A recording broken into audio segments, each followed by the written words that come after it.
Welcome back to Animal Crossing New Horizons. I'm dear darling. Shall we see what's going on our lovely island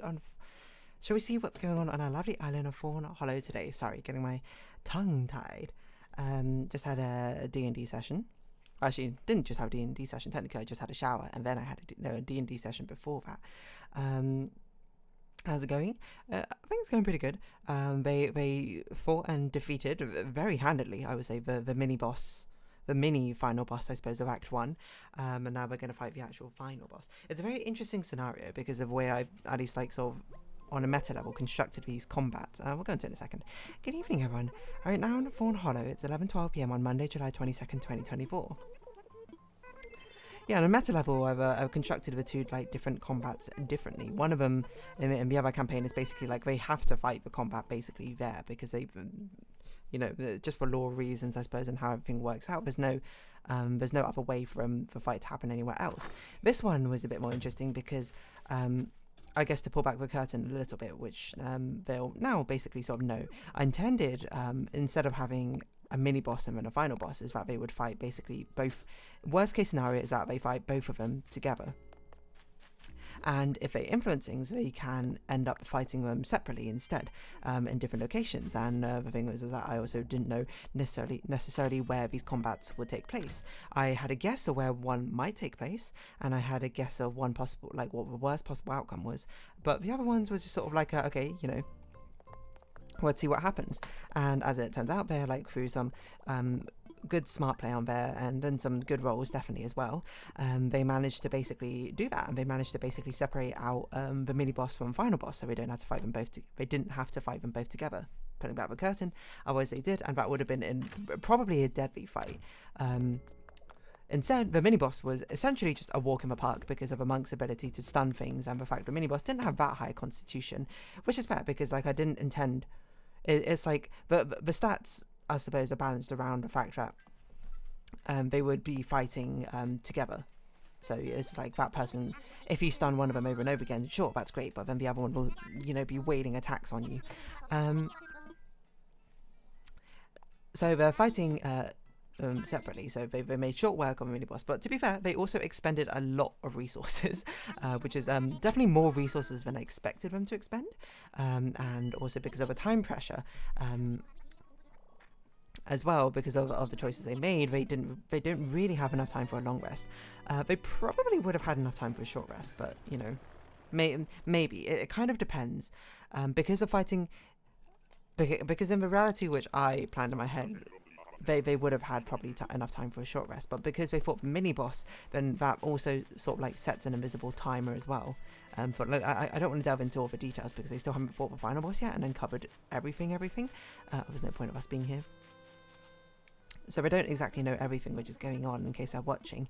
But yeah, I mean, it's interesting as well because they made the mini boss like so much easier for themselves by, you know, because the mini boss is not someone who's actually that strong by themselves. Just to peel back the curtain more, they're a reskinned succubus essentially. So what they rely on is charming someone and then getting that charm person to do damage for them. But because they were like chain stunned, they couldn't like do the big draining kiss attack or whatever it's called because they were literally stunned from the get-go, and I was like, all right, fine, fair enough. But that's because they're meant to be like a tandem fight. This other fight, which is going to be like the final boss, quote quote, of Act 1, is a fight which stands up more on their own. But I'm not going to give too much away, but they'll certainly see like there are elements of a fight which they are lacking, which is something which definitely might end up shining through. If they end up exploiting our weakness or not, I don't know necessarily, but they're basically two parts of a whole, which they've managed to separate out. But amusingly, I think they've actually possibly made a final fight harder for themselves, because the final fight, like, currently they're basically fighting in magical darkness. Mainly because of just some unfortunate rolls. They ended up spending too much time here. They ended up alerting what was going on, the enemy. Basically, a lot of things ended up happening. Like, how am I saying? They're basically trying to like heist, I suppose, to try and extract someone.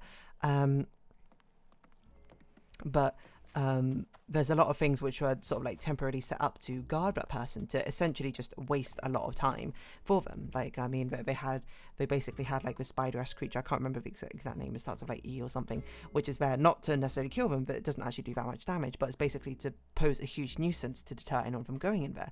There was a darkness trap, which again isn't there to kill them, but it's there to, because they can't kill them, essentially, because at the center of everything is a person who they need alive for reasons which, well, maybe they'll find out, maybe they won't, I don't know. Who they need alive, so everything there has to basically be non-lethal, but it just has to waste as much time as possible. So they have a magical darkness, which makes it incredibly inconvenient to like search for anything, to find anything. It basically made the DCs like really quite high to find anything. And they had a monster there which was, as I said, intent on basically slowing them down, and as if they start thinking themselves in danger, they would just basically be a messenger. Which is what ended up happening. And because of the slow unfortunate rolls, which meant that they spent like a decent amount of time there, they ended up getting kind of ambushed by the final encounter, which has led to a very devastating attack straight off the bat. This fight by itself, if it continues going at the pace it's going, I think actually might genuinely be lethal. Kind of. Again, I can't say too much because there's a lot of story things wrapped up in here, which make it very interesting motivationally. But they basically, I mean, to be fair, the intention I had in mind is the fact that this was not going to be something that they could even, not impossible, but it was going to be like really quite difficult. But basically they're trying to rescue someone, and I was just like, in my mind, as I was plotting it out, I was like, it's going to be insanely difficult to rescue this person. It's not going to be easy in the slightest. Like, we're going to have to not only roll well, we're going to play quite smart, we're going to have to be really efficient, we're going to have to take calculated risks, because otherwise this person will probably die. And I didn't do like all my plotting based around this person dying, but I was just like, okay, you know, this is how I see it panning out if they fail to do X, Y, Z, and this person does end up dying. So yeah, that was basically that. I was just like, okay. But they managed to turn it around from making like an almost impossible situation. They turned it around to make it like a possible situation. They like split it up into two, one part being like, this is insanely difficult, and the other part being like, this is so it's like one part is like, this is now like average, and the other part now being like, this is difficult but not impossible. Just a little bit of unfortunate circumstances made it perhaps a bit harder than they wanted it to be, but we'll see how it goes. It's interesting. Like it certainly, I guess, felt like there ended up being more, maybe there was a bit more agency in this one with how they control things. Like, obviously there's like planned things of what has to happen, because this is like what the enemy's plan is, and you know, I'm not going to be like, oh, the enemy suddenly doesn't do their plan anymore, like why would they turn tail like that? But they had a bit more agency, they had more things to influence and their control. As I say, they could basically end up not quite choosing where they fought, but they could try and pick the battles on their own terms. One thing I thought they might try and do is they might try and like set an ambush. Like, but once they found the darkness trap and they were just like, okay, something's in here, and they ended up like triggering and basically alert and letting the guard get away, essentially. I thought what they might try and do is set up an ambush and be like, hey, we can't, like, it's going to be pretty difficult and we're going to spend a lot of time searching around this place, but we know someone is going to be coming here at some point. We can try and attack them then or something. But I think probably they were going with a thing where like, let's get in and get out. So I don't know, maybe I should have put more emphasis on the fact that you are spending time here. This is difficult, but like at some point also you got to be like, you know, let them make their own decisions. Like, even if I said that, maybe they'd be like, no, we want to try and get in and get out as fast as possible. We think there's a time pressure, instead of being like, oh, you know, we think we can set an ambush here because maybe they'll get the slip on us again. That's totally fair. I don't know necessarily what the right move is. In all of this, I am a little bit worried. Like, worried as a person, not worried as a DM, worried as a, you know, as someone who also has investment in the game. Like, oh, there's a good chance one of the characters might die in this battle. And also a good chance they might not, because again, lore, motivations and reasons, but at the very least, a good chance there'll be consequences of some kind, which makes it fascinating to think about, because I'm just like, I don't know how it's going to plan out. Like, it started off with like a huge ambush where the person basically got double attacks and they both connected on the person, on one of the tankier people, but not the absolute tank. And he ended up taking like 25 damage, so he's like incredibly injured. I will say, pretty good rolls. So it's not like they're always going to be like that, but also it's certainly quite dangerous. But it's going to be interesting because again, not to peel back the curtain too much, because again, it hasn't happened. I've set many contingencies. Like, there's so many more things I thought through for this final act of like what could happen, because I was like, there's so many variables of what could happen. Like, what happens if they lose this fight? What happens if they win this fight? What happens if they run away from this fight? What happens if they start the fight there? What if they trip this person up here? Like, etc, etc, etc. But yeah, I don't know. I will say that I completely forgot throughout all of this that there was meant to be some different voices than what I did. But, you know, it's fine. There's law, now I think about it, it actually makes more sense this way because of law reasons. It's hard to explain things and say law reasons. It's almost like I want to do a talk back after Act 1, but the thing is there's still influences on other things here and there. But yeah, I don't know. I think it's an interesting concept, being able to sort of like pick and choose your own battles. In this being like, hey, you know, I'm going to fight this on this terms, and in some cases it works out. Like with a mini boss, it's like, oh yeah, you just absolutely destroy them. Like they got a little bit overconfident and they saw an opportunity which they would try and take, and you know, some bad rolls on their part basically means that they just got stun locked throughout the entire fight and died. But I'm interested how this one goes, because this one is where it feels like, oh, you know, pick and choosing your own battles, but this time like it didn't work out. I wonder if I should end up trying to simulate. I mean, to be fair, there's some very good rolls. Like I should probably like just double check before I delete the logs of what they roll, because I'm pretty sure it was both too high rolls to actually hit the person, but then also like very high rolls on the damage it does as well. But it's actually like a relatively straightforward fight. This one, it's just, you know, the difficult part is the fact that we're all very low on resources. Which is sort of like, what's going to happen because of that? I don't know. And that's why I say there's a decent chance that I think one of them might die. Or suffer some serious consequences. But it's interesting.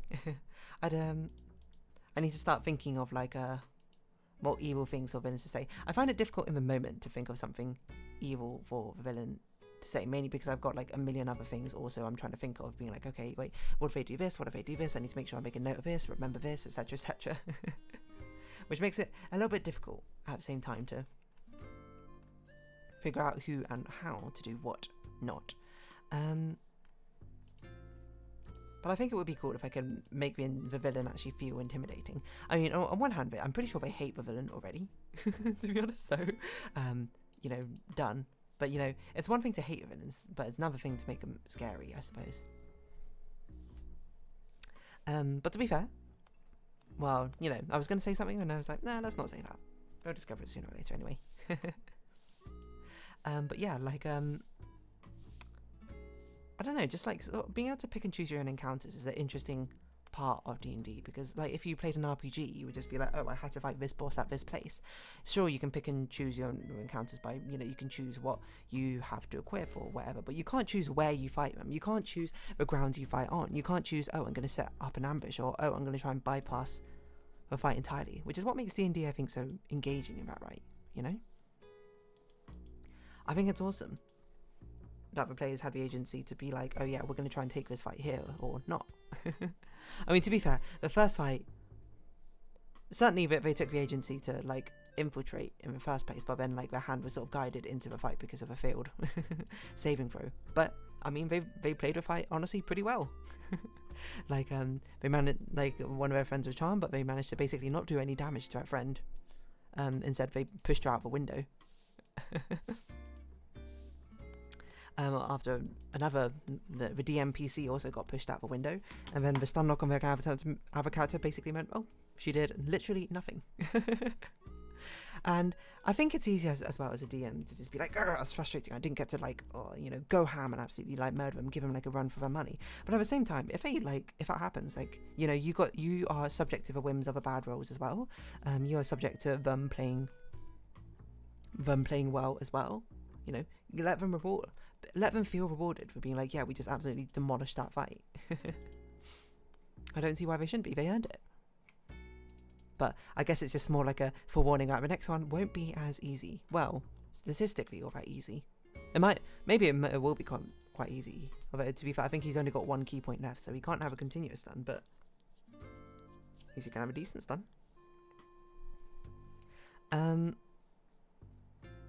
hardest part is definitely the magical darkness, which is happening, which I'm going to be interested to see how they end up dealing with it. I don't think it'll be that difficult to deal with. It just kind of depends on how the enemy reacts. So, gotta play smart. Gotta remember that the enemy is there to try and kill the PCs. Or try and stop the PCs is perhaps a better way to put it. But we'll see how it goes.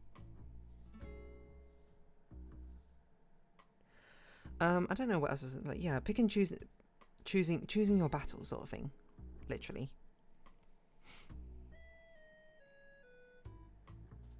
It's quite literally choosing their own battles of how to do so, which is why I think it's pretty cool. Part of D&D. I don't know if it necessarily translates as a player. If you're playing and you're like, oh yeah, I felt like I had the control to make sure the battle happened at this point rather than another point. Maybe to a certain extent, because I very much did tell them, and like they did investigate about the fact that, yeah, if they didn't do anything, this event would happen at this point, and they, fairly to do so, like, okay, we can't let it get to that point, that's going to be way too difficult a fight. But there's also, other caveats of waiting till that point, because something else can happen, which I, again, can't say, because it might happen in the next episode. Next session. It's what makes it so difficult, I think, to end up talking about it, because I'm like, there's so much I want to talk about, because there's so much I don't want to, I just want to be like, this is why I did this is why this happened, this is why this happened, this is how you could have stopped that. But again, hold back, hold your horses, talk back can come after the events actually happen. But yeah, at least I think it's cool.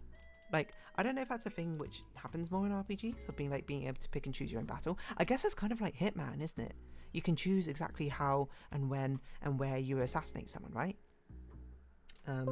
Turning on my tablet because I just realised I need to make a thumbnails for this episode. But you can choose where the battles occur. You can choose the assassination method. You can choose where you lure them out to. You can choose where you end up attacking them, etc., etc., etc. Which, yeah, and I didn't really think about that. And I'm sort of taking like stealth game elements to this D&D session, which is given like some agency for them to direct how it goes. Which is cool. Well, I think it's cool. I just hope it translates across. That it feels like a natural consequence from the thing. Because maybe it doesn't, I don't know. Again, it's important to remember, I'm nay but an amateur DM. So it's not like I have the perfect way, the perfect answers, the perfect execution for things in the first place. I still have to make my own best judgment calls. And sometimes, a lot of the time, we'll be wrong. But that is the beauty of improvement. Full stop. But yeah, I'm interested, because they're not going to probably have all that long an epilogue. I mean, it's not the shortest the epilogue could be. If they waited for the event to happen, essentially, it would basically be like a tiny epilogue. But they're sort of like wrapping up a lot of things like very quickly right now, or like things are being wrapped up around them, I should say. Which is an interesting sort of caveat / consequence of what's going on. Again, there's too much I want to say, but again, I can't reveal it all.